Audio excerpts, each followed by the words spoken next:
What's up guys, DuArktik here with another Marvel Strike Force video, and in this video we're going to talk about Nova. The Nova event, what's the situation right now with the game, was the Nova event a good event overall, and what the Nova event tells us about the game. Is the game on the decline? We're going to answer all of those questions, and as always, if you like the information on these videos, make sure you share it with your friends on Facebook and Discord. If you're new to my channel, make sure to subscribe for more Marvel Strike Force content. And make sure you smash that like button like a boss. Okay, let's get started. So the Nova event just ended, and the event was a little bit problematic. The event, this type of events, the Scourge events and so on, they usually last for 1 week and a half. This one was just for a week. So from the beginning, it was shorter than usual. And of course, at this time of the year, there are a few events worldwide that might limit how many people can play through this event. So that resulted in a lower amount of players participating in the Nova event. Other problem that we have with the Nova itself or himself or whatever is that not many people care about this character. I'm gonna be honest. When I saw about Nova, I asked the question, who the fuck is Nova? So Nova is part of a demographic that is between the too old or too young. So there are some Marvel comics or TV shows that have Nova, but it didn't appear on any of the MCU movies. It didn't appear on the TV show of the 90s. So the biggest demographic that we have right now, between 40 to 25 or so, 45 to 25, a lot of those people don't know about Nova, the same way I didn't know about Nova. And the people that are a little bit older than that, 45 and above, like 55 or maybe even 60, those are people that recognize Nova as a character. There is this guy, Steve Williams, he shows up on my live streams quite a lot, amazing guy. And he was super hyped about Nova, but once again, it's an older demographic, and because of that, in my opinion, there was not a lot of engagement with this Scourge overall. So we have Boylan right here saying that this was like the worst situation ever, because we had 1/3 of the players participating in this event. But once again, it might be just a question of demographics, and also there was a lot of people that quit the game after Apocalypse was released. There was a lot of people that quit the game last week and 2 weeks ago because of the announcement of the LGBTQ HTV borders. A lot of people have problems with that. So let's be honest, like, Marvel Strike Force is not catering to a wide audience. Marvel Strike Force is here trying to promote some agenda, trying to push some narrative or something, and promote and virtue signal their values. But this is a game. This should be our escape from politics, from the reality of life, from the problems that we have on a daily basis. And Marvel Strike Force is not reflecting that. It's very frustrating and divisive platform from the top. It begins at the top with the developers. Once again, they try more to visual signal about their values than fixing the bugs of the game. And speaking of bugs of the game, there were tons and tons of problems with this event. So we had 2 events at the same time for Nova, because one had problems with the Scourges. There were 3 Scourges that were causing multiple bugs, and then they had to restart the event just to create a leaderboard for the non-bugged version. The problem is that the non-bugged version after didn't have enough packs or Scourges for you to complete the minimum requirement for points. So in previous Scourges, if you'd activate all the Scourges and you did difficulty 4, you'd be able to participate on the leaderboards. But it was not the case for this one, because it required 400,000 points, and with the 3 Scourges that they removed, you could not get 400,000 points. You could get like 300 and something.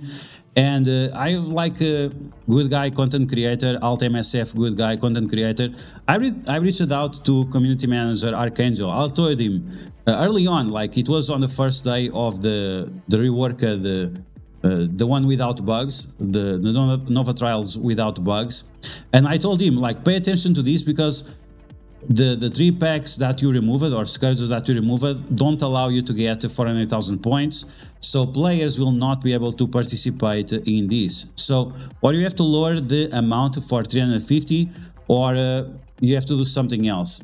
Okay, we don't know exactly what happened, because it would show up here how much you needed to participate in the leaderboards, and before the event even started, we had this situation right here. So you can see right here, it says that you only require 100,000 points to participate on the leaderboards.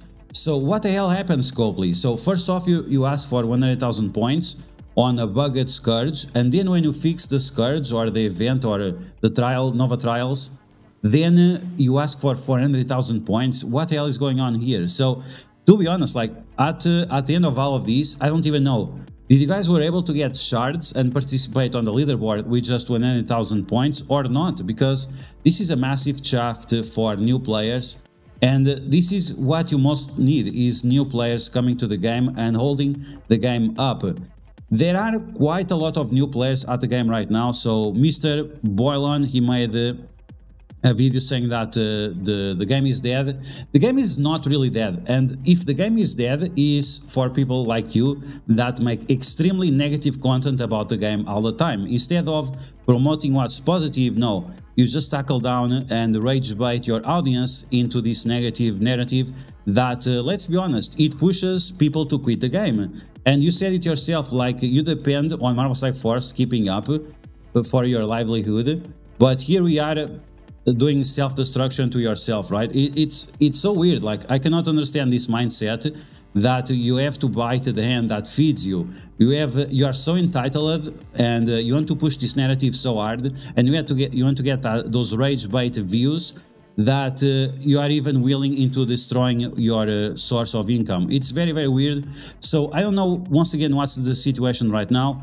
I did my job as a content creator and as a part of this community. I reached out to community manager Archangel to fix this situation. Okay, so we'll see. Does it require 100,000 points? Does it require 400,000 points? You guys will let me know in the comments below. Now, other thing that we have to talk about is this situation right here. Also from Boylan, because once again, trap videos for the negativity and for the rage bait. Is Nova and the Nowhere team a trap team? Is it a team that you're going to get up and you are going to waste your resources? Well, in my opinion, not really. And the reason why is because this team is incredibly strong. And they're not going to be strong only on Alliance Wars. Some people are saying, oh, this is Alliance Wars only. Well, not really. So if you have Nova, for example, Nova can work on arena defense.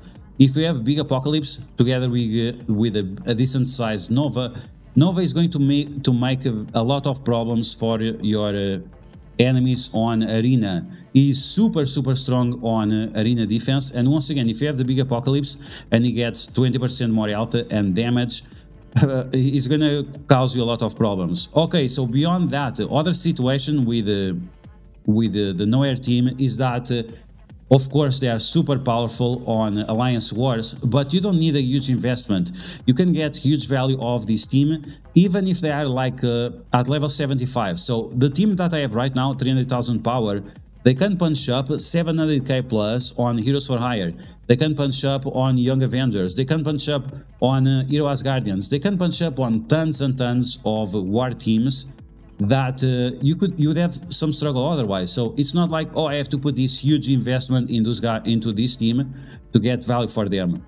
Other thing that you can do with the Nowhere team, you can put this team together with the Red Hulk and the Brawn and do the new incursion raids, or do the old Doom raids, or do any other raids, because once again, the viability that Nova gives with his ultimate ability is massive. Even that it has long cooldowns, together with the dog, with the Cosmo, the male dog, is going to give energy, and that will allow you to get the ultimate more reliably. And on top of that, for the incursion raids, because this team applies so many deflects and defense ups to your allies, including Red Hulk and some other character you want to pair up with, then it stops the incursion scourge that does not allow you to charge up. So there is a scourge that if the enemies crit, they remove your charges. Well, if you have the flex, the enemies cannot crit. So once again, we have a combination here of characters that you just have to use in a creative way in order to have additional value in other game modes. So once again, we are already talking about arena defense. We are talking about alliance wars, defense and offense. We are already talking about raids. It's possible that you could use Cosmo and Korg also in Dark Dimension 6 or Dark Dimension 5. Then you also have Cosmic Crucible. There is no reason why you cannot use these characters together with the Rebirth on Room 6 in Cosmic Crucible right now. Once again, they are mostly bio characters. They have those synergies of the defense subs, deflects, healing, barrier, and so on. So why would you not use them? So saying that following the narrative of Boylan that this is a trap team is definitely not the case. It's definitely not the case. There is huge value on this team, even at the low levels of power. And I think that's it. We talked about everything. So we talked about the... Okay, so at the end of the day, why did the Nova event fail compared to other Scourges? Nova is not as popular as other characters because it didn't have its own animated series like Apocalypse had, and Red Hulk and whatever, an Archangel, for example. He didn't have any appearance on the MCU, as far as I know. Maybe in the future he's going to show up, but it's not the case right now. And once again, the people that are aware of this character is older demographic, while that older demographic has a lot of space in the Marvel Strike Force community, around 20% or so. It's not as high as other characters that have more awareness out there in the world. And at the end of the day, because we had two events and because we had all these bugs, and because this team relied so much on having a big gang, because some of the nodes were like impossible without having a big gang, especially node 6 with double gamuts, that caused a lot of frustration that maybe influenced some people to quit right away and not even trying to go for the full run. So maybe some people went halfway through and they didn't finish the entire run, which is definitely a shame. But you guys let me know what you think about Nova. Do you have some expectations from this character? Are you happy with the character so far? There is another problem that we can talk about, which is his Awaken abilities. The Awaken abilities, they are very RNG based. They are behind a very big paywall. And it's one of those situations that it improves in Alliance Wars offense, but beyond that, the Awaken abilities don't add much. But if you take a look at the Awaken abilities of Morgan Le Fay and so on, let's be honest, it didn't add much as well, which is a shame. One of the biggest problems of Marvel Strike Force is the lack of complexity in the mechanics of the game compared to other games like Star Wars Galaxy of Heroes, which to a degree is way more popular. But you guys let me know in the comments below what you think about all of this, and as always, if you find this video helpful, make sure to share it with your friends on Facebook and Discord. If you are new to my channel, make sure to subscribe for more Marvel Strike Force content, and I will catch you guys later.